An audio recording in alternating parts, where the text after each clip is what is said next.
Hello everyone, welcome back to Rolling Solo. My name is Adam Smith, and yes, we're going to jump right back into our playthrough of Zombicide Green Horde. First off, I want to apologize, guys, for the number of silly mistakes that I made in the last video. A lot of them were really strange because in our tutorial rules overview for Quest 0, which I did prior to this more fun playthrough, I actually went ahead and did all of those rules correctly, but in this one, for some reason, for whatever reason, in the last video, I almost created some rules that didn't even exist. So I want to correct them now. I want to clean the slate and kind of make sure that everybody understands what the rules are and which ones I'm ignoring, because there is a rule that I'm literally not even following. I'm house ruling it because I just don't believe in the rule itself. And I also think, if I'm not mistaken, that the Zombicide Invader, which is the space version of this particular game, is actually changing the way that splitting is happening or removing it completely because of how highly contested this whole thing is. So I'd have to double check to see how far along in Zombicide Invader that happens, or if splitting's even happening anymore, but I believe that's something they removed. So without further ado, let's talk about the things that I goofed up on and some of the things that I can actually correct right now. So the first thing was, I slipped up somewhere along the last video in regards to hedges. I started treating hedges as, oh, if I move my guy from here to here or from here to here, basically I have to roll, it's an instant spawn card is what I was doing. And that's not what you do in Green Horde. And we all know that because my rules overview even stated that whenever you cross a hedge, you take a single die and you roll it. And if it happens to land a zombie head in my case, because my dice are custom from Black Plague, but a 1, then one standard walker would show up. That is the worst it will ever be. So that's that. So that's that correction right there. Now, I've been playing it like that for the majority of the playthroughs, but for whatever reason, last video, I changed my mind on that, so that was strange. Second thing I want to talk about is the splitting. We've just kind of gone over that at a high level. But what I want to talk about specifically is I'm house ruling it. I'm not doing splitting. Splitting, where it would be occurring in this particular scenario, for those interested, is right here. When the zombies are in this particular position, technically, to get to this position, they can go up here or through the trebuchet's location right here. I'm choosing to house rule it because there's a nasty splitting situation where if you don't have an equal number of zombies splitting in each direction, so if I was to move this group and I put one walker here, one walker there, and I had one additional walker left over and I didn't know what to do with them, it would split and you'd actually add an extra walker in. So basically it just kind of enhances the amount of miniatures being put on the board, but that's just part of the game mechanic. It's supposed to make the game more difficult. It's okay to play it like that. I'm just not doing it for this particular quest because I'm trying to play this in a more fun and lighthearted way, and I just find the splitting thing to be very unthematic. I just don't like it. So, and there's actually a ton of comments on the forums for all the previous Zombicides of people actually fighting against this thing and saying the splitting thing is not really a fan favorite per se, but it is technically the correct way to play. So, wanted to make mention of that. Number 3. It was pointed out to me that the Vault card that Dustin got, which is the Dwarven Axe, could actually kill abominations. We talked about this in the video I did last, and I said, I have no chance to basically go ahead and kill an abomination. That's not true. We do have a weapon that can kill abominations. The only issue is I roll 6 dice, and I get a +1 damage to this 1 damage already weapon if I roll a 6.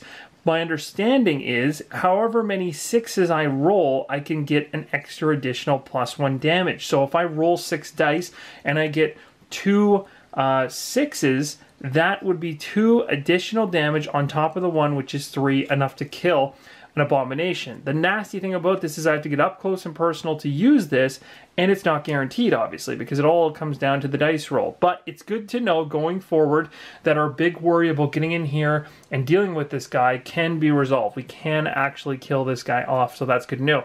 The downside is we have Dustin currently way down here. Now, the other thing I want to talk about is something that I messed up way earlier on, and that's this thing right here. We already talked about this in the last video. I'm playing this space as if it's open.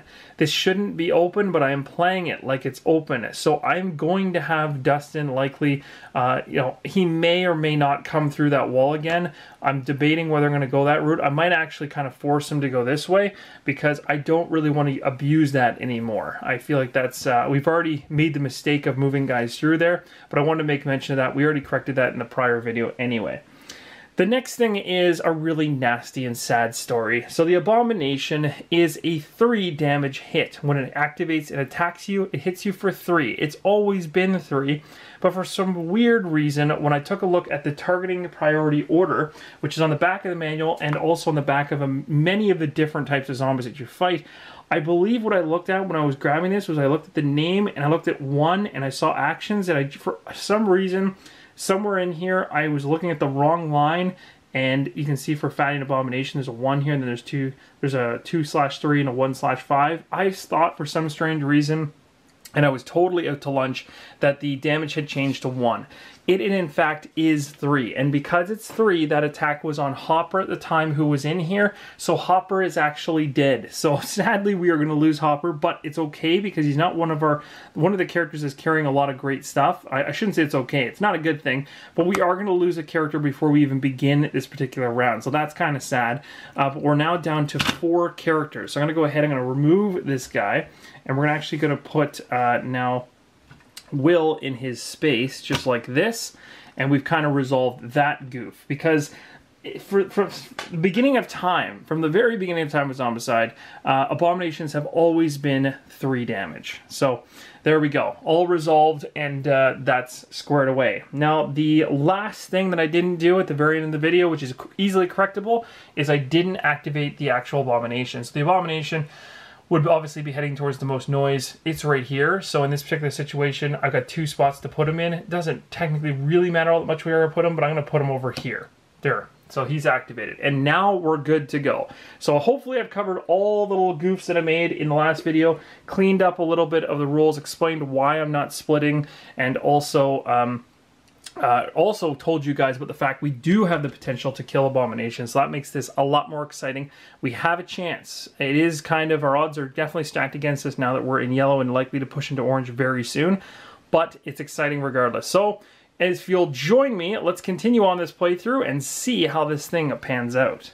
So let's go ahead and start things off with Lukas right down the center. He wants to use the ballista and take some shots, so he's going to be taking a shot that's going to impact each of the zones ahead of him. We're going to be rolling for each of them.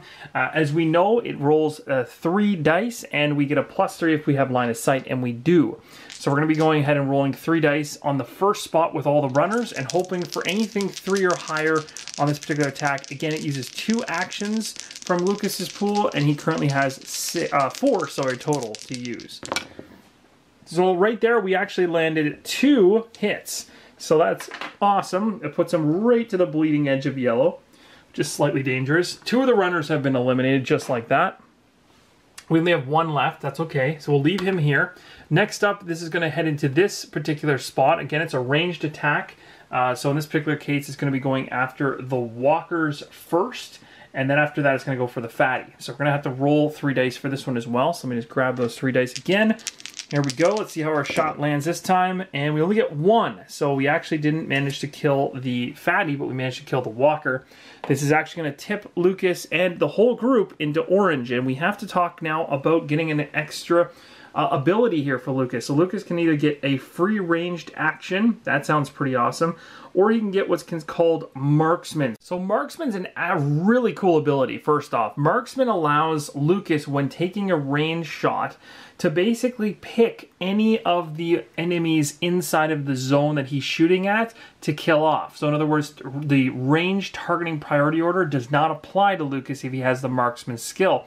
Also, if heroes happen to be in the zones affected by his ranged shot, they are not hit by misses. That's huge, because normally if a hero happened to be in his line of sight and I rolled any misses, I'd have to give those misses as friendly fire to my other survivor that's in there. But he, being a marksman, if I gave him that ability, that would never happen. So that could be really useful, because we could actually put our guys right here and have Lukas making shots in that zone and not have to worry about it, and then book it into this area. That could be very handy with this huge horde coming. So what I'm going to do is do a little bit of some thinking about how long I think it's going to take to get these guys over to this position, and maybe have Lukas there, and maybe have the Abomination come down and just shoot it with a ballista instead. Yep, you know what? I really like that extra marksman ability. Let's go ahead and do that. There is another one here that says 1 free ranged action. That sounds great, but I really like the marksman one because it's going to help me in a situation where the biggest threat, which is this humongous pile of zombies, can be in this zone with my survivors as I try to fight through them, and Lukas can give me cover. And that's what I'm going to try to do, is get my guys into this zone or close to it, which will be these two guys. I'm hoping to get them in there by the time these guys arrive at that spot. It's going to be the hope, because they're all walkers and fatties. It'll take them 2 activations to get there, and I should easily be able to get my guys into that zone during that time. And we'll see how that works. If I'm doing the math on the rounds right, then I should be okay. So we're going to go ahead and we're going to pick marksman. And on top of that, again, now I get the bonus of being able to pick my targets anyway, which is nice. So I can just go directly after fatties if I want to thin the herd, because we don't particularly have all the best weapons and all that stuff. But technically, both of my guys here, or I should say Mike and... actually, I guess it's only Will that doesn't have a fatty killing weapon currently. I think both of these guys, Dustin and Mike, do. And of course, with a ballista, it doesn't matter. So we still technically have 2 actions to go. We're already in orange. There's no point in having Lukas stop shooting. We might as well shoot again to clear these guys out of the way. So I'm going to go ahead, I'm going to shoot a second time using 2 more actions, because we do have the additional actions. So I have 4 actions total, use 2 to shoot. The first time through these zones, we're doing the exact same thing. The second time, we're going after the runner. We have line of sight, so we get 3+. We're hoping for at least 1 success, and we got it. So that runner is, boom, out of here. So we're going to go ahead and tip up to 20 for Lukas. We're going to take another shot. This time we're going towards... Oh, it's not another shot. It's the actual ballista is still continuing to carry through the zones. And it does, and successfully kills off the fatty. Fantastic. So that's going to bump us up to 21 on Lukas. All right, so Lukas's turn is totally done. He's done his job and is more than ready to handle all of the wonderful individuals that are going to show up there. Plus, I'm also noticing a big group of runners are going to actually be coming up there as well. So this could work out really well. It also is a little scary because, let's see here, we have regular standard walkers in there. We have standard there. The only runners are back here. So actually that's perfect timing right now, because the runners will only make it to this spot and won't make it here unless, of course, we get an extra activation for them, which would be bad. But I can actually book it now. So what I'm going to do is I'm going to actually have Dustin activate. Now that we know Dustin has the potential to kill abominations, I'm thinking that I'm going to stop... Oh, no. I have a free search action, so I definitely want to take advantage. That'd be silly of me not to do that. So let's go ahead and grab a card. Hope for the best. Oh, you've got to be joking me. We got ourselves a torch. That's perfect. Okay, so this is a hand. Perfect. Okay, so things are looking up now because we also have Dragon Bile on him from way back. So now I've got the option to actually drop Dragon Bile, and now we're going to take his 4 actions, which he has total. He gets a 1 search action, which he just took, additional 1. He gets 4 actions now to move. So I'm going to go 1, 2, 3, 4. And just like that, he's there. The next turn, he can be here. This is going to work out really well, I think. So next up, we're going to have our heroes over here ignore the Abomination because they cannot attack him or kill him, and lead him down this way. So they're going to activate and go. And Mike actually only has... what does Mike have? He doesn't even have the additional action yet, but he can go 3. So he can go 1, 2, and 3. That's as far as he can go. Now I also have to be really careful here, because if I get myself into a position where, oh no, this works out good because we have more noise coming from here. That's perfect. And if I activate Will can go 1, 2, 3, 4, and be in this position, which is perfect. Because when all these walkers come in here, we now have Lukas, who when using the ballista, will take shots, but will not be hurting Will because he's a marksman. If I have Dustin take the shots, bad news bears, but I'm not planning on doing that. Dustin's going to plan to actually get into the water and get over here and help. This is going to be very interesting. This could be really cool. So that's pretty much it, I think. I don't think there's anything else that I want to do. We also, the really lucky thing about this playthrough so far is everybody that's left has armor, whereas all the guys that got killed didn't have any armor, which kind of makes sense. But it's funny, though, the way that worked out. So it's perfect, because we're going into the final run through this mass herd with actually some decent armor. But anyway, we're done our activations. Things are going to move quicker now because we only have 4 people. So now we can move over to the zombie activations. All right, so the easy ones will be the fatties right here moving up like this. We're going to have the swamp lurker coming here. I'm just remembering the fact that the swamp lurker needs to be killed outside of the water hole. So we don't want to lead it to the ballista completely. What we want to do is have Dustin come up here and kind of hedge him off at the pass and kill him in one of these two positions while he slowly makes his way along here. If he gets to the water hole, we literally cannot kill him. He becomes almost invincible, which is a nightmare. And he'll be following us, so we have like one chance to make this happen. And it really has to pan out well. But we also have the Dragon Bile, and we also have the Torch on Dustin now. So technically I could drop it here and have him walk right into it and get just burned right up. So this is kind of exciting and very interesting as to how I should play this out. Especially with that big horde coming. It's like the horde's going to would take 1, 2, 3 to get here. He would take 1, 2 to get here. It would be amazing if this was a dry spot, because I could have dropped the bile here and burned all of them at once.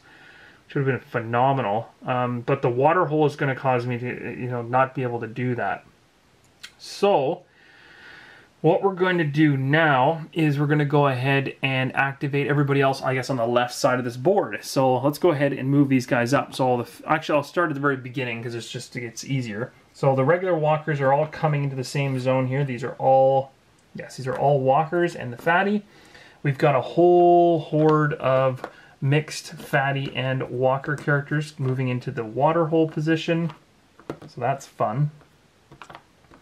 And again, this is the big pile, so it's almost like bolstering off to the side. There's just so much, it's just coming out everywhere. There we go. And then we've got runners. And these runners are actually going to go 1, 2, and they're going to basically add into this pile, which is now just gotten to an outrageous size. Like, that's just crazy. Oh my goodness. Okay, that's wild. So that's ridiculous. Okay, and then these guys are going to move up here. Now again, because I'm not playing splitting rules, I'm not going to split these guys up, but you can see that if I was going to do that, I'd be taking 3 and putting them here, and 3 would go in here. But I'm not doing that because I'm just have not been doing the splitting rules, not a fan of them, and I'm house ruling that away because we're doing this for fun anyway. And then we're going to have these 2 walkers move up to here. We're going to have the fatties head up here. And we're going to have, do we have any runners in this pile? Nope, that's an orc, and orcs. These are all walkers, so they're all just kind of moving up, just like that. Perfect. Okay, so now without further ado, let's go ahead and do our spawning. All right, here we go with our spawning. This should be fun. First one up is an extra activation for all orc fatties. Oh, that's going to be bad. Okay, so there is an orc fatty that's currently inside of this zone. But if you guys remember, Will has the ability to go ahead and activate before the zombies do because he has zombie link, which is awesome. So I'm going to double check that ability really quick to be sure he can do that before the extra activation. And if he can, he's going to try to kill every single zombie. Because at this point, I get a full turn with him right now. Yes, indeed. It is before the activation occurs, so that's perfect. There's 1 fatty in here, so basically at this point in time, I get to activate Will first before I go ahead and resolve the rest of the spawn cards. So I'm going to go ahead, obviously, and I'm going to think about, well, messing with some of these guys. So what does Repulse do? We know from Repulse is an enchantment once per turn. Push all zombies from a target zone you can see to a zone adjacent to it that shares an open path and is 1 further away from you. Oh. Interesting. So I could shove the horde back, but we don't really want to delay that. We want that horde to come closer rather than pushing it away. So I don't think there's too much benefit to that. So I can wait to use that enchantment at the end if I need to push stuff out of my zone if I fail my attacks. The only thing, yeah, actually, no, I'm going to need to do that because I can push the fatty out because this weapon cannot kill fatties. So I'm going to need to do that, I think. I don't think there's anything else I can do about that. No. And I have Dragon Bile, but I can't drop Dragon Bile in a water hole. So let's go ahead and do an attack with 3 dice. This is a pretty decent roll because we've got 3 guys we can actually kill. So this is a smart move on doing 1 action at least to try to kill a bunch of these guys. And, oof, not a good roll at all. So we ended up only getting 1 of them. So we'll kill off 1 of the walkers. And we'll give ourselves an XP. Where does that put us for the XP? So we're still quite a ways away from going up to the next orange level. I'm going to try attacking again because I still have 3 actions. I have 4 total with Will. Oh, that's also a really bad roll. Okay, so that removes 1 more. And so I guess it makes sense to roll again, because otherwise I'm gonna have guys on me. So let's go ahead and roll one more time for an attack to get rid of that last walker. Oh, and I gotta bump my XP up to 13.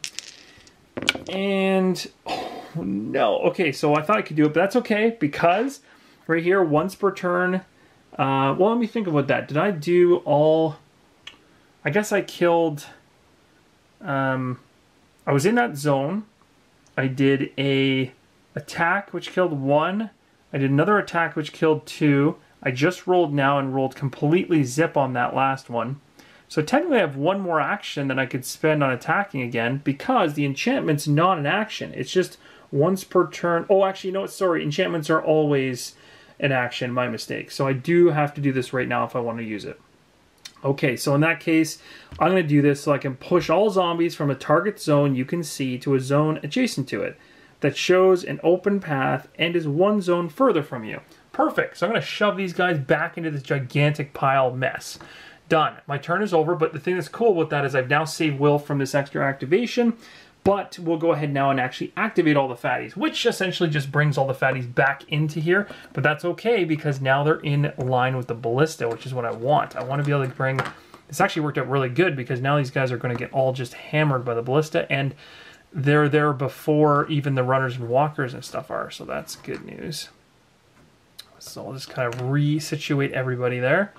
Okay, so all the fatties are in there. Let's keep going on the board. We got other fatties that activate, so these guys are going to move up.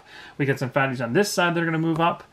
They're slowly making their way around. Okay, so now what we're going to do is we've done the extra activation, so now we're finished. And we're going to go ahead and spawn for the next card here and see what that is. I'm kind of terrified right now. It's going to be bad.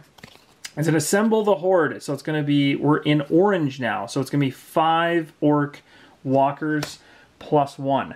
So let me grab 1, 2, 3.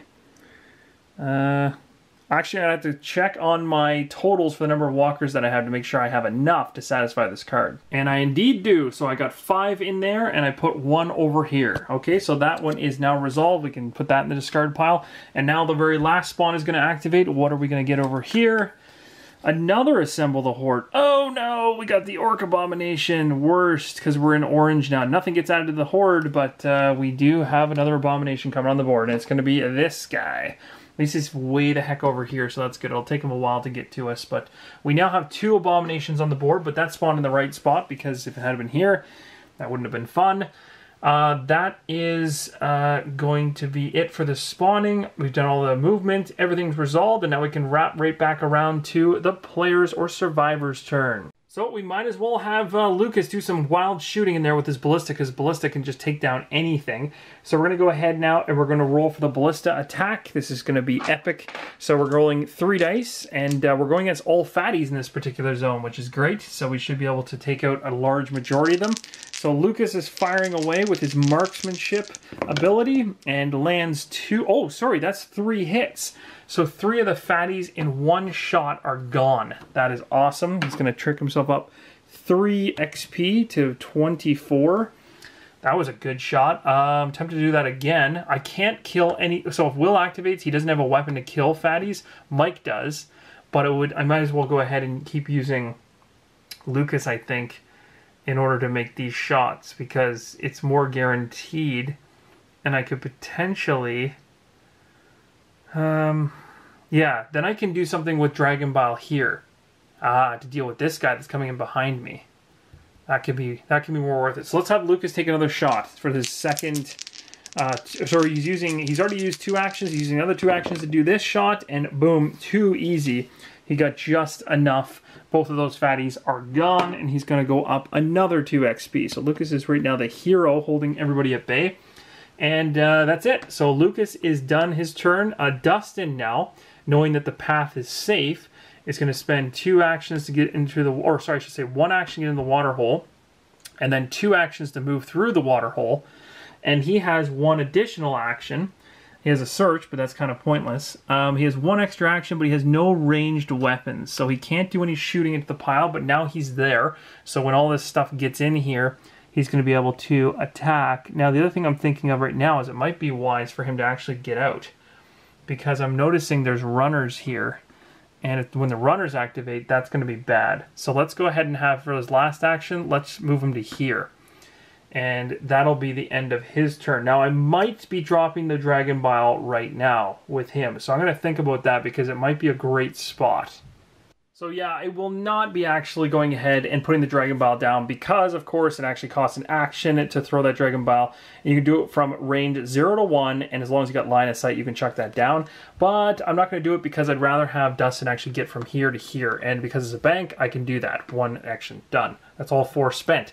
Next up is Will. So what does Will want to do? First off, what is my strategy? Well, I've got an Abomination over here. I've got a bunch of zombies over here. The Ballista is, my plan is to wipe them out with the Ballista and then maybe use my heroes next turn to clean up the hole and then just start booking it down here as fast as possible, hoping to get there before an Abomination shows up. Over here, we want to deal with this Abomination because once it gets into the water hole, it becomes unstoppable. We can't even kill it. If it happens to catch us as we slow down hitting all the zombies, it's going to hurt us badly from behind and just start killing survivors off like crazy whenever we fail armor rolls. So what I want to do is position the Dragon Bile in a spot that makes sense. So for now, what I'm going to do is I'm going to have Will go 1 to here. He has no ranged weapon, so I have no purpose in jumping into this heap. That would be silly. So I'm going to go ahead and push him. Actually, no, that's right. Yeah, that's all I want to do. So I'm going to go 1 into here, and then I'm going to use the Dragon Bile card on Will, this one right here, and I'm going to be spending this Dragon Bile card, and it's, yeah, so 0 to 1 on range and line of sight, so this is going to be turfed. We're going to go ahead and take this tile right here, and we're going to throw it down just like that, a big old splatter, waiting for him to fall into that trap. And of course, now it's perfect because next turn he's going to activate move into the bile, and then I can have actually have Dustin, who has the torch, throw the torch and blow him away. That's perfect. Okay, so can Will do anything else? He's got 2 more actions to spend. Does he need to trade anything? Does he want to give somebody a better sword? He's got this sword here that can do, it's 2 dice to roll. He could trade this to Billy to give him better attack. Yeah, let's do that. So we're going to give that to Billy or Mike. So we'll do that. And then I'm pretty happy with that. We'll leave it there. I think that's pretty much all I want to do with them. So Mike, what does Mike want to do? Mike's kind of an interesting position because Mike. I don't want to put him in any danger. So it might be better just to keep him still and do nothing with him. So I'm going to do that. I'm just going to have him sit and do nothing. Yes, I could do a whole bunch of stuff. I could try to crack this door, get some XP, find a vault weapon. I just don't want to open up the chances that any more abominations coming through when I have a window right now to get rid of this and this in the coming round. So we're going to go ahead now. We're going to activate our giant swamp lurker onto the bile. This abomination is going to head up the track. We've got 2 fatties coming in behind us. We're going to go ahead and move the gigantic horde, but not all of them are going to stay in this water hole. We've got some runners in here that are going to run into the space with the most noise and in line of sight, which is straight away right here. So all of these runners have just moved into this position, which is ridiculous. We're also going to have a bunch of walkers move into the center here. So things have split up a little bit, but we've got a gap now that we never had before, where if we get rid of these 2 piles of zombies, we can actually make some headway, hopefully. So there we go. All stacked in there. And then we're going to move all of these walkers 1 step forward. These 2 walkers 1 step forward. 2 fatties are going to activate. 3 walkers are going to move up. And these 5 walkers are going to move up just like that. Okay, and now we're going to move into the spawning. So let's find out what happens with our spawn. So we're obviously starting right here, as we always do. And look at that. The first card off the top is Enter the Horde. This is good and bad. It stops all of the other spawns going forward, so that's actually really good. But the downside is we're going to have a bunch of zombies come in. So it's going to be 2 fatties coming in, as well as 2 walkers. So it's not terrible, but it's almost like getting 2 spawn cards there because there's 2 different types of zombies. But the good news is no more spawning for this round, which is fantastic. So it's giving us another little bit of a break, even though this is like a bloody train of insanity going all the way up. Okay, and the other thing too is if we can fight our way to the trebuchet, we've got options here, right? Because once we get past that ballista, we just got to get a hold of that trebuchet and we can start taking shots. And then maybe we can have Lukas come up the backside and grab the trebuchet or something, or maybe use Lukas in a more entertaining capacity. So we've done all of the spawning at this point, so now we're going to wrap right back around to the player's turn. So it's fairly obvious what we want to do here, and that is kill a ton of zombies. So the very first thing we're going to do here is try to kill off all the runners that have overrun our position, because we cannot have those guys there when we're done. Now we know we need to have one action left over for Dustin to throw the torch into the bile and blow this guy up. But we also need to make sure we kill off some of these guys. So what I'm going to do is I'm going to use Mike first, who has probably the worst chance of killing anybody. Actually, you know what? I'm going to wait on... Yeah, you know what? Mike's the good one to do. Well, it doesn't matter, because either way, if we kill them all here, we can move into here without any fear that the ballista will hit us when Lukas takes shots. So this could work out really well. I'm going to go ahead and have... Oh, the question is, do I go ahead and have Will attack first with 3 dice and just really rip through them quickly? He would get up into orange, but then Billy... Oh, Billy needs the extra actions too. So let's go ahead and use Billy. Let's get Billy going. So we're going to use 2 dice and roll to see how many we can get. At this particular point, we really need to get a couple kills here to get him up and over. And if we kill the Abomination, he should be safe where he is anyway. So here we go. First action for Billy, better known as Mike, is 2 successes. Look at that. So 2 of the runners, boom. Just like that, and that's fantastic. So Billy's going to move up to 6, just on the edge. 1 more action here, spending in order to attack, and that's 1 success, which is, boop, just enough to now give him back another action. So he's got 2 more actions now, and we'll remove 1 runner. So he's got 2 actions remaining. There's 2 runners still in there. He's just going to keep going. Clear them out, Billy. Look at that. He's going nuts now. So up to 9 on the XP track, and these guys are gone. Now, I have to also make sure that I mark that extra action slot so I don't forget in the future. Perfect. That worked out flawlessly. Good job, Mike. Okay, so next up, now that he is done, what I'm going to do is I'll maybe just tip him over so I remember which ones are which and who's activated now that we're getting into close quarter combat. Dustin, do you want to do your thing and burn these guys away? Because I think that makes the most sense. Ooh, maybe not. Maybe not. Let's do the ballista next. Let's see how many of these walkers we can wipe out and then conserve these guys' actions for the very end. So ballista is going to be Lukas. Lukas is using the ballista. We're so familiar with this by now. He's got line of sight. He's going to be rolling 3 dice. And, oh, there we go. Just lost our clearness on the shot. So we got 3 dice here. We're looking for 3+ to kill a whole bunch of walkers. Oh, that's perfect. Could the tides be finally turning in my favor? That would be so nice. So 3 of them down. That's amazing. Up to 29. He's got so much XP. It's ridiculous. So that was 1 shot. He's got 1 more shot. Come on, let's make this next one really count as well. Oh, I threw it off. So we got 1 success and another success. So 2 more walkers off the board. That was a good thinning of the herd. That's as much as he's going to be able to do. That's all of his actions and everything else. So he's done. He is now done. We'll tip him over like that. There's nobody else in his range of his ballista to roll for, so that's it. So there's only these walkers remaining. So first off, what we're going to do is we're going to have Dustin go ahead and... Oh, no, you know what? Let's go with Will, because Will can really thrash these guys pretty good. So we're going to have Will go into here with these guys and just go to town. So Will's going to go in there with his amazing weapon here that gives him 3 dice. And we've also got the enchantment in case things get hairy and he gets stuck. So this is a really fantastic thing. I've got, and I really want to get to orange because I can get myself, ooh, slippery. That would be super helpful. So here we go, 3 attack, or 3 dice on the attack. Are you serious? My rules have just turned around on me. 3 guys down. That's fantastic. He's up to 16.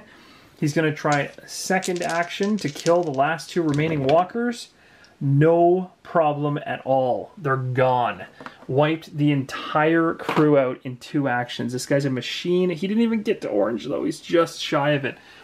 But, hey, that's 2 actions. And you know what? It's perfect now.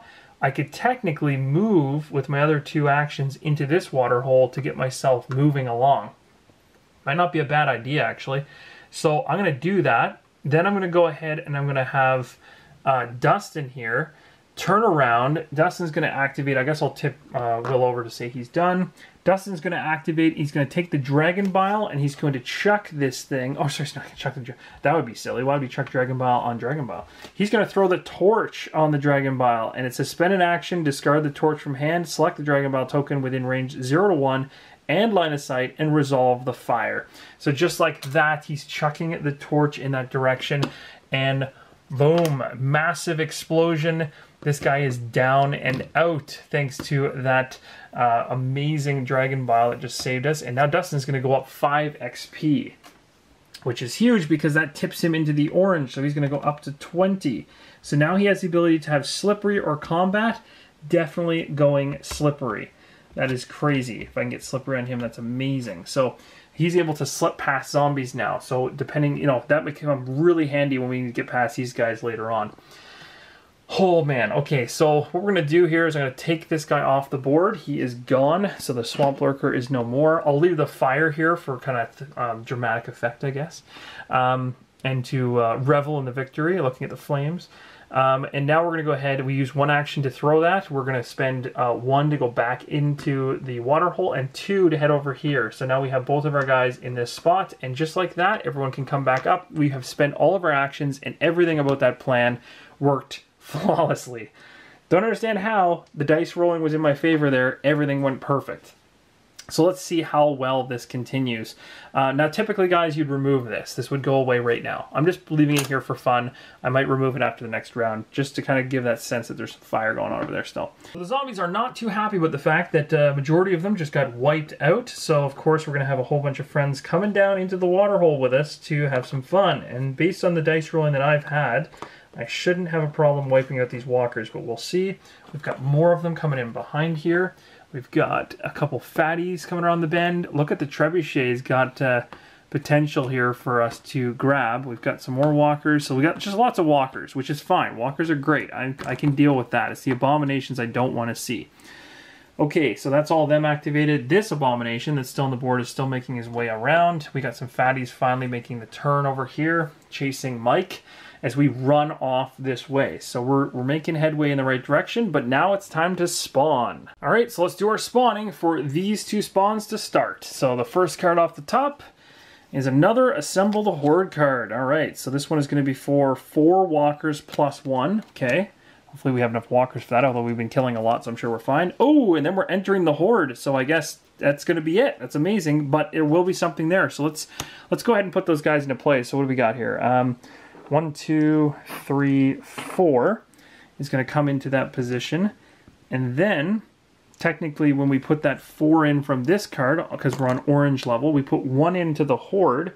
But then as soon as we put that into the Horde, because we got an Enter the Horde card, that just comes right back out and lands in this space. And those 2 cards are resolved, and we now don't have to spawn at all for this spot over here. So that, I guess it was kind of bad, because we want them to kind of spawn behind us.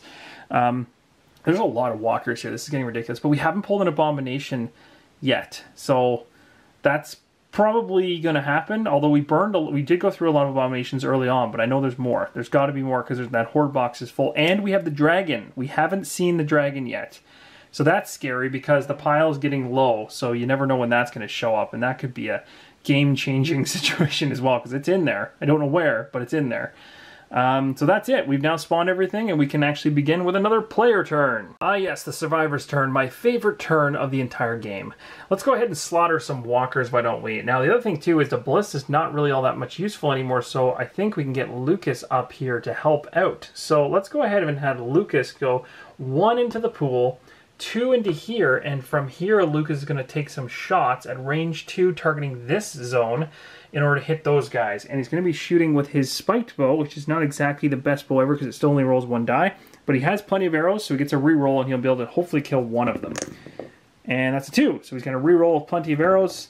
Nailed it. So we got 1 of them out of here. So 1 of the walkers is gone and he'll go up another XP. We're getting close to red, which is dangerous. Okay, so that his turn is completely done. So again, I'll knock him over just to say that he's done. We're going to go ahead now and use probably Mike, because Mike has a crazy sword that should be able to slash through all these guys very quickly. So let's go ahead and start doing that craziness now. So we all know Mike wants to use his amazing sword here. So let's go ahead and roll 3 dice and try to kill as many of these guys as possible. We just need 4+ on these hits to do some damage. Okay, so only 1 hit that time. Not exactly as good as the last time he did this. But he did just tip into orange, so he either gets +1 damage for melee attacks, which is really good, because that would bump him from 1 to 2. Oh, that could be huge, because that could turn him into an abomination killer or slippery. Oh no, it's such a tough choice. Oh, is it better to be... Oh no, this is so tough. Oh, because I could trade from... I could steal this from... Dustin at some point, and that would give him the ability to kill abominations. Oh, that's so powerful. Oh, this is such a tough choice. Oh man, that's a really tough choice. Slippery is really good, but we do already have one guy with slippery, and that is Dustin. So worst comes to worst, we get Dustin through the crowd into the objective. Do we really need 2 survivors? No, we just need one of them to get out is all we need in order to win this particular objective based on the rules. So I'm going to go ahead and take the damage +1 because I want to have more ways to kill abominations than anything else that might come out on the board and attack us. So that's what we're going to do. I'm going to roll for my second action now, going after, what do we got left? 5 walkers. Oh, that's a good roll. Okay, so there we go. 3 of the walkers are out of here. That's awesome. So we're going to go from 19 to 22. And can he, for his third action, can he just wipe them off the board? Ah, just shy. So we got 1 of them. And then he's probably going to have to waste his last action killing this last one, sadly. And just barely does it. So there we go. He cleared out. That weapon is amazing. It just slaughters these guys. So he has gone ahead and successfully wiped out everything in there. That's great. This is a... I don't know if that's a ledge or a bank. That's kind of hard to say. I don't know if that's supposed to be a bank or a ledge. That looks to me like it could be a ledge. I'm going to say it's a ledge because I don't see any bank there. Banks are pretty obvious normally. They look like this. That's a hard edge to me. So the other downside is an extra walker is going to pop in there because we're going to cross over the hedge. Mike's not going anywhere. My danger level for runners is 0. So I should really be pushing to get further. I might as well activate... well, sorry. And Lukas was down. My apologies, guys. I'd already gone ahead with Lukas. Let's go ahead and move. Yeah, sorry, that might have been confusing why he was up and then, or he was down then he was up. I put him up because I actually took a picture. Okay, well, Mike's is pretty straightforward. He probably won't even make it all the way because he is not. Oh, he's got the extra action. So yeah, he can go 1 and then 2, 3 into this space. So now he's in the same spot as these guys. He doesn't have anything that he could give Dustin yet, so I think I'm going to skip on giving him anything. North Sword. Yeah, I want to be able to have him kill fatties, because we're going to run into fatties too. So that's fine. I'm going to leave him there, because it could cost me 2 actions to move over here, and then I wouldn't have any, and I just don't have that. So he's done. So Dustin's my last guy. So Dustin, here's the question. Does Dustin go running in, or does he trade his North Sword and give it to Liam so Liam has the ability to kill abominations? Probably not yet. I think I should just get him in there to do some damage. He does have this Dwarven Axe, which is super powerful, and he should be okay with it. So we're going to go ahead and put Dustin in here. That's going to be 2 actions to cross over the hedge. We roll a die. Of course, let's do this the correct way. It's not a 1, so no walker spawns. There's only 1 in here. So we spent 2 actions. I have 2 more left. I could slip past them. That's kind of cool. I could slip past them, or that particular group, in order to get to the fatties, and then roll against the fatties. That could be interesting. So yes, I've reminded myself what Slippery does. So yeah, it still costs an action for me to move from here to here, but there's no extra penalty for the number of zombies that are in there. So normally this would cost me 2 actions to move from this zone to this zone, because 1 for the move and 1 because there's a zombie inside, but it would just cost me 1 because I have Slippery. So the thing is, I've already spent 2 to get to here, then move into here would only leave me with 1 action left, and I'd be in serious trouble because these fatties actually hit back with some serious damage. I don't want to do that, so I'll stay right here. Let's go ahead and just roll to blast this walker away. I get 6 dice when I use the Dwarven Axe, which is an insane amount of dice. So this should be mass overkill. Yes, but you can see I didn't get any 6s there. So it's just a generic 1 hit, or 1 hit point worth of damage. So you can see it's actually kind of tough to get that, even though you're rolling 6 dice. That's pretty much it. So at this point, I'm pretty happy with where things are at. All the guys have actually gone, so we'll pop them all back up. And guys, we're making headway here. We got a chance. The only thing that could screw things up now is more abominations or dragons, so we'll see how that pans out. Okay, so we're going to move on to the zombie activations. So the obvious zombie activations, we have this guy moving here, we have these guys moving here, this bile or this explosion should just go away now at this point. We're going to have these fatties come around the corner and land in my spot. We're going to have a couple walkers turn the corner. We're going to have all these walkers moving up. And we're going to have these fatties moving up, these walkers moving up, and then all these walkers heading up. So now we're going to go into the spawning situation, which should be quite a bit of fun. Alright, here we go with the spawns. As always, it's so much fun. Okay, so extra activation time for all orc walkers. And we know what that means. That's going to let our wonderful pal Will go an extra round, which is awesome. So that's perfect. But we have to move all these guys. Actually, sorry, Will goes first. Will goes first. So let's go ahead and resolve that right away. So all the walkers are going to move. Or sorry, they're not going to move. Will's here. Does Will have the ability to kill any... Oh, he does not. Ugh, that's no good. He can push zombies, though. Oh, he could get on the trebuchet. Oh, that could be really cool. I could push... I have Slippery. No, I don't have Slippery with him. Oh, no, he has the ability to kill fatties. He's got 1 extra damage for melee. So with his regular thing here, he could slash through them. Oh my gosh.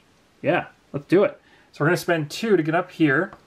And then I'm going to spend 1 action to use my sword here to kill these fatties. And I'm rolling 3 dice. I get an extra damage from melee, and it's already a damage of 2, which is enough to kill fatties. So here we go. Come on. Yes, 2 of them gone. Good job. This is awesome. Things are turning around. Finally. Okay. So that's clear. I have 1 action remaining. So the question is, the trebuchet's right there. If I go through, I have to roll a die and I might get a walker. That's bad. It's nice to know that's there. I might just want to sit where I'm at, though, for now. Do I want to trade anything? Oh, that's right. I wanted to trade something. I wanted to get the Norse sword from him. So yes, let's take the Norse sword and trade with Dustin. So boom. I'm going to actually take the Norse sword, and it's only 1 die, though. This is where it's dangerous. The repulse ability is really cool, but we're going to have to put that in our back pocket. So that's... I can't use it anymore because I'd rather have the... Well, that makes no sense. We don't have an Abomination in play yet. Let's just take the card and put it here and keep the repulse where it is. I'll rearrange that if I need to based on anything nasty coming into play. But that's it. That's all I can do. The reason I didn't actually roll for a zombie is because I had line of sight. I had a survivor that was already in this zone, so there was no surprise or potential surprise there. Okay, so now we can go ahead and activate all the walkers. And so all the walkers come into the zone that I just moved into. All these walkers move up into here. We've got a couple walkers moving into here. All these walkers move in with the fatties. So as you can see, we've got a nice, empty, nothing going on back here situation, which is what we want, a break in all of this. So that's this card completely resolved. So let's throw that down and go to the next one. Here we go with the next one. This is 2 orc fatties plus 1 to the horde. So that's not fun. So 2 fatties coming out of here, and then 1 going into the horde. That's the first one in the horde in a while, actually. And then lastly, which is the spawn way back over here. What do we got? Oh no! The dragon! It's coming out! I'd love to use so many words right now, but I can't use them. Okay, so Yeah, that's bad. So let's go ahead and bring the feral dragon into play, shall we? Let's learn a little bit more about the feral dragon. We've got a friend here. So it says, the feral dragon, what is your opinion on ants? Think about it for a moment. Got it? Dragons mostly think the same about us. Now, what would it take for you to declare war on ants? The zombie invasion caused enough trouble to stir dragons away from their business and turn their fury eyes on us. The legendary creatures are back to restore peace and order. Their peace and order, in the dragon way, destroy, kill, and burn. So this is how to set it all up, and I've already done that. But we're going to come over here to the feral dragon spawning, which is the interesting part. So it says the feral dragon zombie cards spawn at danger levels yellow or higher. We're in orange. The feral dragon miniature is set in the center zone of the corresponding tile that it spawned from, no matter the zone its card was drawn from. That's right. So I said the same thing twice. But basically, it was pulled from here, but the zombie dragon's going to land actually here in the center, and that's going to be this massive creature right here. That's right, this guy. Humongous. Looks ridiculous in comparison to everything else on this board. So he's obviously not looking at us. He's got other people to keep his attention. So yeah, he's a little angry. Okay, so it says all zombies standing in the feral dragon's spawning zone are killed, no matter their type, and immunities like spectral walkers, for example, no experience is gained. So they come down. Any zombies that are standing in the spawn zone die instantly. So nobody in this case. Then it says that you're going to roll a die on the compass for each survivor and siege engine miniature in the spawning zone. The target is pushed away one zone in the corresponding direction. This is not a move. A survivor or siege engine can't leave the board or cross a wall this way. Instead, it stays in the zone. A survivor still standing in the target zone suffers 2 wounds, no armor roll. A siege engine still standing in the target zone is destroyed. So, and then the third step is, if the center zone is a building zone, which this one is not, set a rubble card on it, and from then on the zone blocks line of sight, cannot be searched, cannot be entered, and it can be left by a survivor within it though. According to the quest objectives, this situation can lead to defeat if the designated objective was set in a zone to be taken, for example. And then we draw a vulnerability card. The feral dragon can only be hit and wounded by the ballista or a weapon matching the type shown on the vulnerability card you just revealed, and inflicting 2 damage. Okay, so we got all that read out, so let's go ahead and actually implement this whole spawning procedure, besides just putting the miniature on the board. So to review on the spawning, the first thing that happens is every zombie that was inside of this central area where this particular dragon landed would die instantly. The second thing is you check to see if there's any survivors or siege miniatures in there, and there was not. Otherwise you'd be rolling to see if they get pushed away. And that all happens with some cards that I have off to the side here, like this. So for instance, you just go ahead and roll on this chart, and if you happen to roll 1 or 2, you're still in the same spot, and you're basically getting dragon stomped.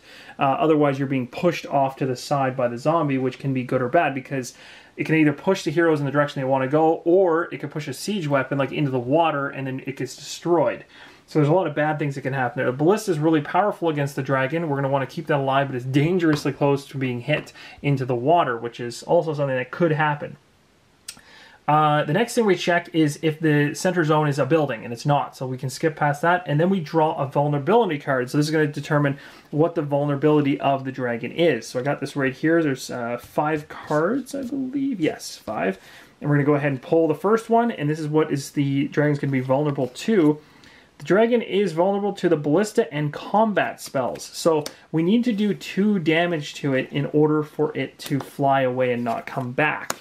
There's other things it will do during zombie activation. We won't talk about those until we get to them, but it involves like fire breathing and all kinds of other nasty stuff. We got to hit him with 2 damage, but we have to follow the vulnerability card in order to do so. So combat spells, we don't have any good ones right now because we lost 11. So the ballista is our only option. The worst situation in this is that we have Lukas here, and he's eventually, even if you try to get back to the ballista, it'd be 2, 1, and he wouldn't have enough actions to actually shoot the ballista, so we can't even do it this turn, so the dragon's going to be around for a little bit. So that's kind of the sad part. But we've gone ahead now, we've spawned the dragon, and that actually was the last thing we're going to do for this particular round, so we're going to be moving it right back around to the heroes. Alright heroes, we can't waste any more time. We got to get our survivors going here, so let's get moving. So the first guy I'm going to activate probably, I think, is going to be... I think I'm going to do Dustin, actually. to see whether or not Dustin can clear out this zone. Although I could have some of these guys that are following him behind do so. So maybe I'll have Mike come in. So this is going to be 2 actions to come in. No pull for this or no roll to see who's behind the hedges because we have line of sight. He actually does have the additional action, so he's going to have 2 actions left. I might as well try to kill these walkers with him. He has a 2-dice weapon, so we'll use that, and we'll hope for the best. See if he can do it. That's good. That's 2 hits, so he's being useful there. That's awesome. I'm trying to get him up to orange is what I'm really trying to do there. So we're going to get him up to 11, and then we're going to roll 1 more time for the last walker. And what do we got? Nice. So he did his job, which is basically clearing out the walkers from that particular zone. So that's awesome. He'll go up to 12. And now we have to determine, we'll go ahead and knock him down just to say that he's done. Okay, so we're going to have Dustin move a little bit faster here to try to get him moving along. So he's going to move 1 into this space, and then he can use Slippery to move out of this zone without paying a penalty and into this zone. Now, Slippery does state that he can't just keep doing that with his actions. Once you move from a zone with zombies into another zone with zombies, your turn or movement ends. So I couldn't just kind of whittle my way all the way through this pile here. But I did get far enough along that now I can start fighting these guys. So I'm going to go ahead probably and fight those and leave the other ones for Will, who seems to be quite able to handle multiple groups, and Mike. So I'm going to go ahead and attack these 2 walkers. I'm using my Dwarven Axe, which rolls 6 dice, so I should be fine. I do need an accuracy of 5, so that's pretty high. And we got 1, 2. So 2 of them are dead. That's all that's actually in there. So boom, those guys are gone. And we're going to bump ourselves up from 21 to 23. Okay, so that's good. Let me see. So that was 1, 2, and an attack for 3. And then I have 1 more. There's not much else I can do in here, so I think I'm pretty much just going to stop. So I'll put myself down like this. Now I'm going to go ahead and have Will kind of come through. Will cannot slide through, so he's going to have to actually fight. So he's going to go 1 into this space, and he's just going to start going crazy with his swords, trying to swipe at anything he can to wipe these guys out. Hopefully I can be up close with Dustin soon. It's nice. So that's going to be 2 guys removed. That's 2 XP for him. And then we're going to go again with another attack. That's only 1 this time. It's a little slower. We got 2 more actions. Can I kill these last 2 with this action? No! Oh no! I was hoping I'd have enough for a movement. That's not good. So then I have to use this last one here to kill that last guy out. Or I could push him somewhere. No, that's... Oh yeah, I could push him. I could push him. It doesn't really make any sense to push him. He's just 1. I might as well just kill him. Yep, he's dead. So he's up to 31. There we go. So Will was easily able with all of his actions there, minus the 1 movement, to rip through that pile. Okay. So that's it. I think that's everybody. Oh, I guess Lukas hasn't gone yet. So Lukas, are you going to the ballista or are you going to help out? I think you should help out. So let's go. Oh, this is tough too because it's 2 movement. And then it'd be another 2 movement to just get out. So he's still not useful yet. But you know what? We're positioning ourselves for a potential victory, so this is good. Now, Will is here in a space that's very dangerous, but I'm going to leave him there. We'll see how this pans out. So now we're going to go ahead and we're going to activate all the zombies. So we'll do the dragon last. First we'll do the abominations, the fatties, the walkers, and all the fatties are coming in here on Dustin. So Dustin's got a lot of guys to deal with. He's going to need some help. He's also got Slippery though, so we could just jump right past them. A couple fatties are at the door now. That's inconvenient. And we're going to go ahead and activate the dragon now. I'd like to show you guys a little bit of what happens when the feral dragon activates. So the first thing is it attacks. You can see here the feral dragon is activated using standard zombie phase rules, attack step, then a move step with these changes. So the first one's going to be the attack step fire breath. The feral dragon fires at the zone with the most survivors within 0-1. No line of sight is required and the fire breath can go diagonally. So basically where he's sitting, he can hit everybody on this entire tile that he sits on, which is nasty. All zombies staying in the target zone are killed, no matter their type or immunities. No experience is gained. Survivors automatically scramble to escape the dragon breath. Roll a die on the compass, which is this thing here, if there was any survivors nearby, to figure out where they go. It is pushed 1 away. If it's survivor or siege engine, can be pushed away. And it's pushed 1 zone away in the corresponding direction. Survivor or siege engine can't leave the board or cross a wall, so it would just stay in the zone if it does. A survivor standing in the target zone suffers 2 wounds. That's bad. And then a siege engine will, still standing in the target zone, is destroyed. That's bad. And then if the target zone is a waterhole zone, the dragon doesn't attack. It knows fire would be a waste. Then it moves. Then we have the move step. If the feral dragon did not attack during the attack step, so there's basically either or, then it moves after all zombies. So we've done all that perfectly. Use standard move step rules to define the destination zone, but move the feral dragon one tile away in that direction instead. Set it in the center zone of the next tile. The feral dragon can't enter vaults and doesn't move if all the survivors are in vaults. Upon landing in its target zone, the feral dragon performs a dragon stomp. The target zone and its actors endure the same effects as a feral dragon spawning. These beasts are flying fast and they hit hard. So I have to try to determine what that means in terms of where that destination zone or tile is. Well, this is actually pretty awesome. So what's going to happen is I believe the dragon is going to move using normal movement steps. So basically it's going to be moving as if it's a regular zombie, but that's going to help determine which tile it heads to next. So basically it normally, to move towards what would be a normal move, would be heading up this way.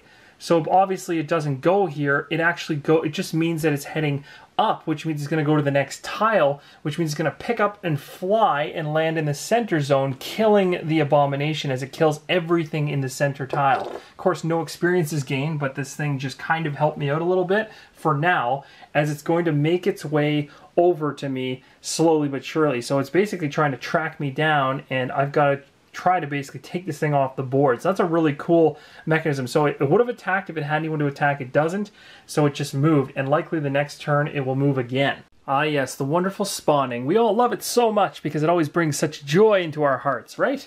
So in this particular spot right here, we're going to have assemble the horde. It's going to be some orc walkers, 6 of them. Well, we killed so many that we've got enough to sink a ship over here, so we're definitely not going to be worrying about running out anytime soon. So there is 5 and now 6 there, and on top of this 6 that are now in that zone, 1 is going to get added into the horde, so that we have a very, very light horde over there. We're going to go ahead and grab the next spawn card and see what we get. Uh-oh, we got ourselves a were zombie. That's a bad thing, so we're going to have to go ahead and grab that from the box, and that's going to be spawning right here. That's kind of upsetting. And then the last spawn, what is it going to be? The last spawn is orc runners, 6 of them. That is a lot of orc runners. Holy. Okay, so we're going to go ahead and grab 3 right now and put them over here. Grab another 3 and put them over here like this. There we go. We got 6. And then, of course, we also need to put 1 inside the horde. All right, I'm going to go ahead and grab the were zombie, which is now going to join these ranks. We'll find out what does this guy bring into the playthrough. Let's talk about the were zombie. This is the new abomination just added in. So it says whenever the were zombie is killed, or whenever the were zombie is killed, immediately replace it with another available abomination in your collection you choose. If no abomination is available, all abominations on the board immediately get an extra activation. Oh my gosh.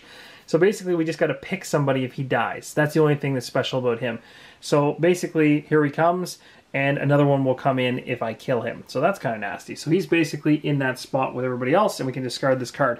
One other thing I want to talk about, guys, because it may not happen this playthrough, and I thought it'd be interesting for you guys to know about how the feral dragon basically gets killed off, is that normally, in this example, I've actually only put in a couple of the feral cards, for feral dragon cards, in order to happen to see the feral dragon come along and have to potentially run into them. When you're playing through it, in your experience, you'll be able to actually have, I believe there's 6 cards that can trigger the feral dragon in the spawn deck, and basically there's a vulnerability card for every single spawn card that comes through the pile. So, in other words, if you want to kill the thing, you basically have to hit it based on its vulnerability, and once you hit it, it goes off the board and disappears and no longer bothers you. Once a spawn card brings it back into play, it comes back down again, and a new vulnerability card comes out. Once you've done that spawning and you've gone through and hit the creature based on its vulnerability or weakness, all of these times, all 5 times, and you get to that last one, then you've officially killed it, and it will never come back. That's kind of the mindset behind the feral zombie. So it's very, very cool and interesting. I want to add it into a playthrough actually off camera to kind of see how that's going to pan out, because I want to see how that works. You can see right here Vulnerability cards. The Feral Dragon is removed from the board whenever it is hit with damage 2 or more, weapon matching its current vulnerability card or a ballista. It flies away waiting for a better moment to strike again, and that's what I meant by the spawn cards. The attacking survivor gains 1 experience point and a random vault weapon card if there are any available. So that's where it's very valuable to hit him. You're not just kind of, it's not an annoyance, you're actually hitting him to try to get a vault card, which we could even do in this playthrough right now to get one. And then it says the corresponding vulnerability card is then discarded until the end of the game. If it was the last one from the pile, the Feral Dragon's killed for good. So that's kind of how it works. So basically, once the 5th Feral Dragon, or I should say, yeah, there's 5 of them. Once all 5 of them have been hit and you've hit them for 2 damage 5 times in 5 different ways or using the ballista, bam, you've either got a ton of vault cards and that dragon is dead. So hopefully that helps kind of help you guys understand how it'll work in the grand scheme if you actually have the Feral Dragon as an integral part of your experience.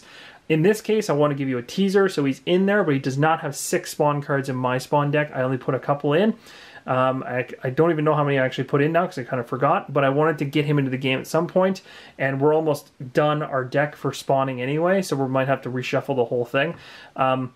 But still, we're going to continue on, and I could get a vault card by hitting him and getting him out of here. For now, he's going to continue to pester us until I hit him and get him to fly away.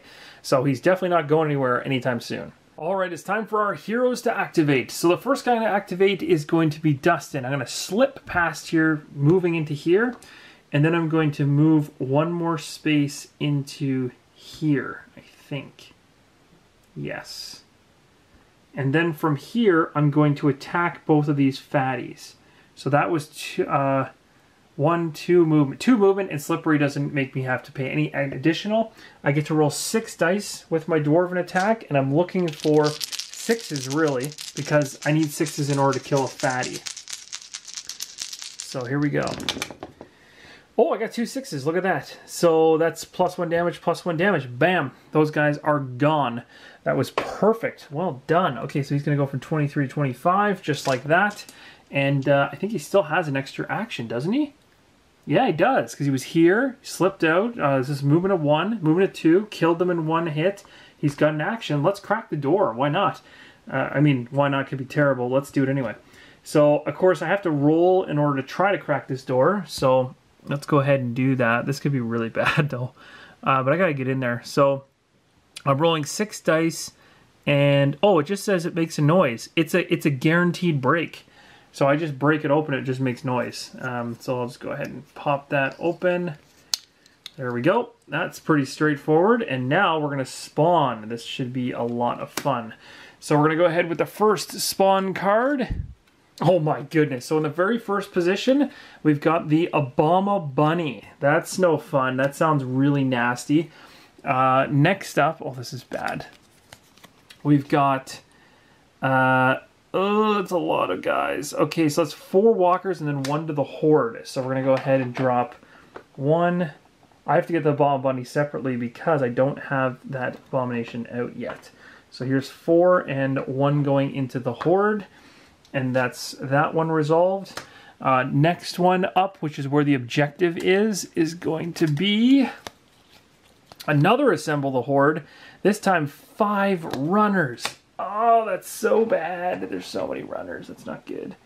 Okay, there might be more runners than there is room here, so I'm just going to jam them all in to this room as much as I can. So there's a whole bunch of them in there.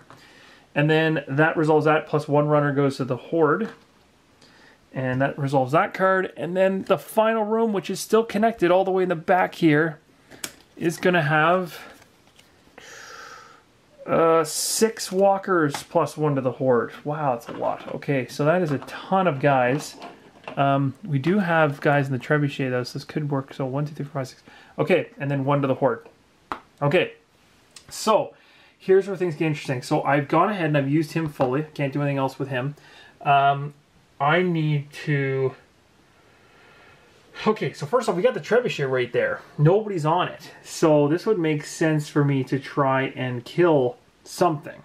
Probably the Abomination or the Bomb Bunny or whatever the heck it's called, which is here. So I'm going to go find that, slot that in, and we're going to have to decide on how and what we're going to be hitting with this trebuchet in this final round here. Well, actually, I don't even know. No, sorry. It won't be the final round because this guy is nowhere near getting to the objective just yet, and I'll need another whole round probably. I absolutely love the fact that one of the last abominations to spawn out in one of the rooms from the doors opening is the tiniest one you could possibly imagine. That's hilarious. The other thing too about this abomination is there's some very, very interesting rules with this guy. So I read this one earlier on because this was one of the miniatures I was really focused on when it came, because I was like, well, this thing is so tiny. It obviously has to be super powerful because it's kind of a joke a little bit in its size based on everything in Zombicide being oversized. So this is the Abomination Bunny, and basically it says that the Abomination Bunny targets all survivors in its zone upon attacking, not just one, and the Abomination Bunny kills every survivor it targets, no matter the remaining health, armor, or game effects. The Abomination Bunny can only be killed with a Dragon Fire effect. So that means essentially there is no way for us to use the trebuchet to kill this thing. So that makes it impossible to take out, which is what I was hoping to try to pull off with one of these three guys in the back here. So now that that room is done, totally spawned up, we are finished with Dustin's turn. We have three more heroes in the back. We have to use these wisely. So really at the end of the day, what we're going to be doing is using the trebuchet to try to clear the way for him when he goes through, is the hope. So, and he does have slippery, so that's going to help him. So we have the trebuchet here. I'm going to have Mike go through the hedge here into the zone, which means I have to roll a die to see if a zombie shows up. It's a 4, so no zombie. I'm going to get this trebuchet ready here, and what are we going to use? We're going to use the... I'm going to probably go after... I have 3 more actions, so I'm using all those actions to take a shot here. What should I go for? Probably the runners. The runners. Let's hit the runners, and we're going to use scatter shot. So it's at a 2+ distance. Yes. 6 dice. And we just need 4+, but if we had a line of sight, it'd be 3. So it's only going to be a 50-50 roll. So that's dangerous. We are rolling 6 dice, though, so it's a scatter shot. This is a really big one. I need to get as many of these guys as I possibly can. We want to see 4, 5s, and 6s. Come on. Oh, are you serious? What the heck? Where was that roll earlier on? That's incredible. So we got 1, 2, we got every single runner in that objective room blown away with the trebuchet. That is crazy, Mike. You are a machine, my friend. So that was literally maybe a game-saving change there. So all the way up to 18, not enough to get to orange, but man, that was a great shot. Now what we're going to do is we're going to target maybe that zone with the Abomination in it next. So let's go ahead and have Lukas go across the hedge. Doesn't have to roll because we have line of sight because Mike's already in there. With his 3 actions, I'm going to do a shot into here. Now this is where it gets interesting because I have to pick how I want to go about this. I don't want the other zombies to be in there. I don't mind paying... well, I guess I have slippery, so it doesn't matter how many get through. So I can kill that Abomination, which would push Lukas... ooh, dangerously high up. We don't want the walkers in that zone because I need to kill the walkers. The walkers can't be in there because I have to be able to get in, and there can't be any enemies in there once I get in there. So I could slip past stuff into here next turn and get over, but I need this to be clear, and these guys will move into here. So let's actually try to hit the walkers with another scatter shot and try to take out as many as we can to help. Because I'm kind of going, this is going to be a gun, the next round is going to be me attempting to do this. So here we go with this roll. Here's hoping this pans out. Okay, so we got 1, 2, 3. So 3 of them are going down, which isn't bad. It's not great, but it's better than nothing. So that was Lukas. So we're going from 32 to 35, just like that. Okay, so that's not terrible, but he is now completely spent, and I still have Will. So with Will, I'm going to probably hit... Let me think. If he gets up and he slips for 1, 2, he's still got a couple activations to get past. He's gonna need those guys clear. I could also try to kill the Abomination just for fun. Next up we got Will. So Will can't actually make it to the trebuchet because if he goes 1 and then 2, he's only got 2 actions remaining. He can't take a shot. So I might as well just go into the Horde and just try to do as much damage as possible. He can kill Fatty, so that's good. So he's got 2 and he's rolling 3 dice. So we're really just hoping for the best here. We've got 3 actions basically to spend doing this. And he's also got Repulse in case things get ugly. He can always push them away. So he should avoid being killed, hopefully. So here we go with the roll. First roll, looking for good numbers, and we got ourselves just 1 success. So we might as well get rid of one of the fatties because they're some of the heaviest hitters. So he'll bump himself up to 32, and that's that. And then we're going to go ahead and do this exact same thing again, a second time. 2 of them this time, so that's good. We got rid of the fatty and a walker, so that's going to drop 2 more XP for him, up to 34. Might as well go... Ooh, question is, do we go or we push? Probably should just push.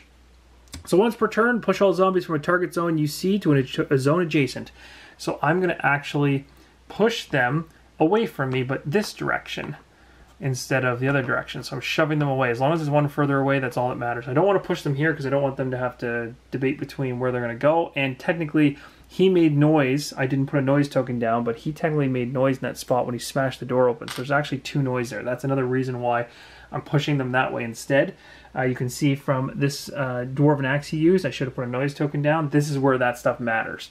So I shoved them off. We're good there. Okay, so now everyone has activated, so I can get him back up on his feet. And now we're going to go ahead and activate all the zombies. So this should be crazy. So first off, all these zombies are going to come in on him like crazy. We're going to have everybody just dogpiling on. And then, of course, even the Abomination is going to be here as well. Plus, all these walkers come out the door. So it's just an absolute insanity. The only reason I'm even going to have a chance to survive this is because I have Slippery. These walkers move into the objective room, which is really unfortunate because I didn't want that to happen. Because I have to deal with them before I can take the token. But I could use the trebuchet to clean that up first. All of these guys are going to head towards Will, so they just come right back in at him. They're pretty angry. Fatties are going to move along, and of course the dragon would normally move to the next zone heading towards where the noise is. So as of right now, again, following the same trek, so it would be heading this way. It would move 1 like this, so in essence it moves here and lands on top of the fatties and actually kills them both. So the fatties just got destroyed thanks to the dragon.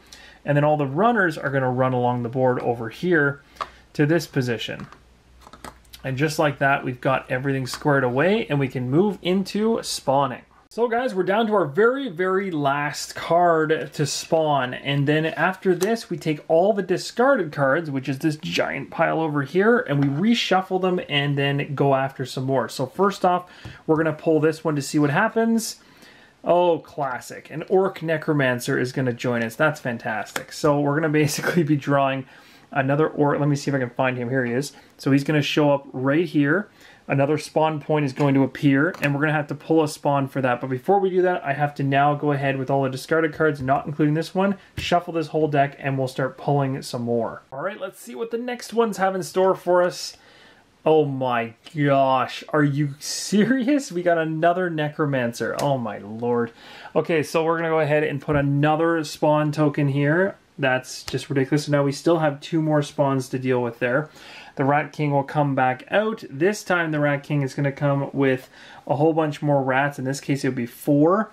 I'm going to actually grab the rat pile. Instead of putting 4 of these out, I'm just going to put this right here with a die that says 4 beside it.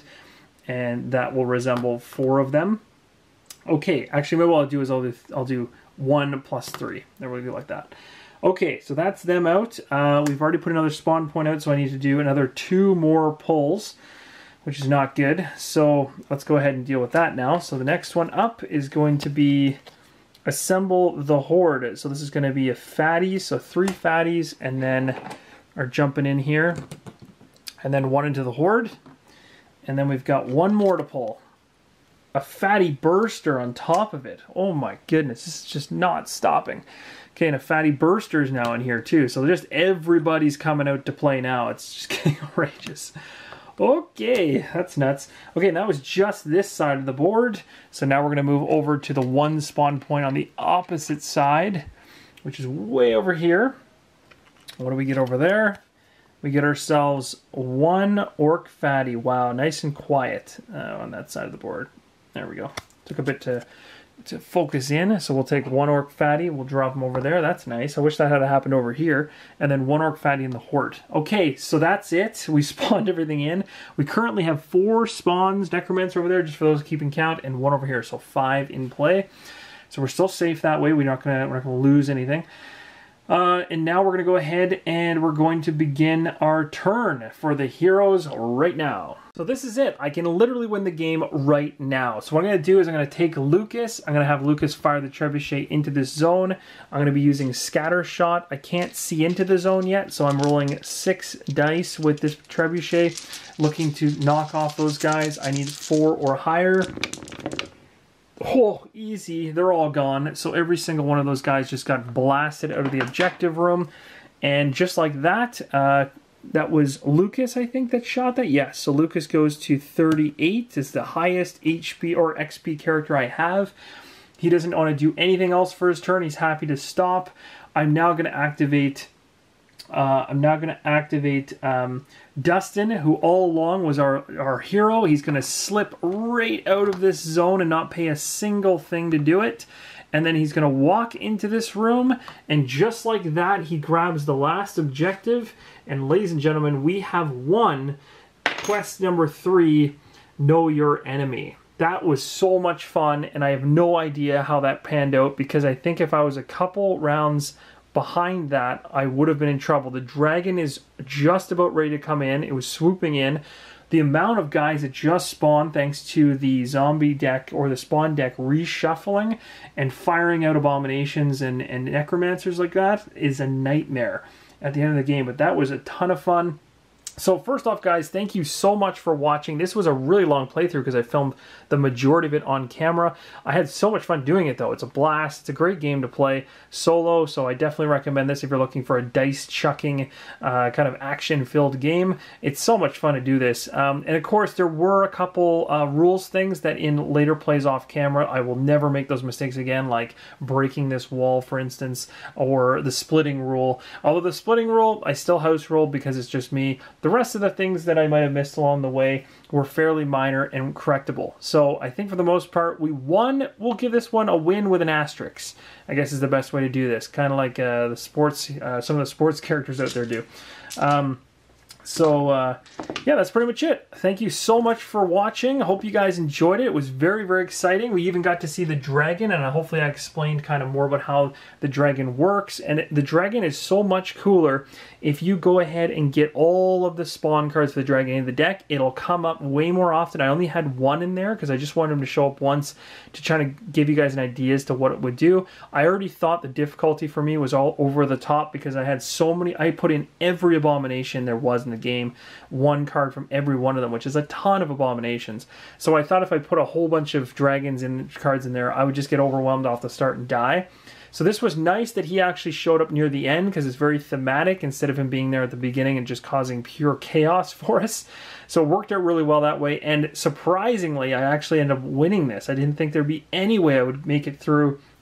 But we really had a really great team, and most of the time we were able to stay out of having to roll for damage on our armor, even though our whole group had them. But we did lose 11, and we did lose Hopper, so it wasn't without a couple fails along the way. But still a ton of fun. So thank you guys so much for your support. Hope you guys enjoyed Zombicide Green Horde, and as always, keep on rolling solo.